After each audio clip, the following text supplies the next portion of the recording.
Шәхес булгач, ул кызыклы булырга тиеш. Ул һәрбер шәхес Аллаһ тарафыннан кызык итеп яратылган. Алар ачылырга тиеш. Төрле вазгыятьтә төрлечә. Кеше горур яңгырый дигән Горький, горур булырга тиеш кеше. Үзен үзе хөрмәт иткән кеше горур булырга тиеш. Өченчесе, кеше булырга тиеш якты йөзле, якты кешеләр булырга тиеш. Кешеләр якты булырга тиеш. Тугры кеше булырга тиеш. Тугры ул ир белән хатын арасында сүз бармый. Ул булырга тиеш. Менә тугры Тукай дибез без, менә шушындый.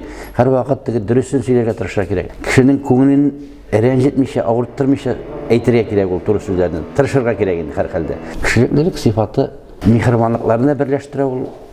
Шунда ул кешелекле сыйфаты яхшылык мәгънәсенә берләштерә. Шуңа күрә мин калса, менә шушы 5 сыйфат. Мин әйтер идем инде, бу минем китап менә шул милләтемә, халкыма дип атар идем. Анда милләт халкымда минем анда гаиләм дә керә, минем оныкларым да керә, минем якынным да, хатыным да бөтенсе дә керә. Менә минем теге югалту, ана шул әни булды. Мин аны бик авыр кичердем. Ул минем 50 яшьлек юбилей вакытларына туры килде. Мин инде юбилей кичәләрендә үткәрергә исәбем юк иде. Чөнки ул бик авыр булды. Без әни белән инде көн сайын сөйләшә торган идек иртән. Һәр вакыт телефон аша инде. Һәм әгәр дә мин бер көн генә сөйләшмәй калсам да, әни борчылып шалтырата иде. Нәрсә булды? Син ничек ишәп кая булдың? Ничек кая киттең? Менә аның чыгу бик авыр булды. Ләкин миңа бер ханым аңлатты.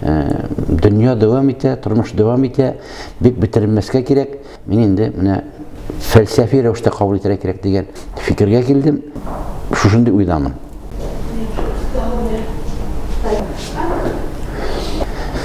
Бары илем, телем белән бәхетле була алам. Илемнән дә, телемнән дә аера күрмә Аллам.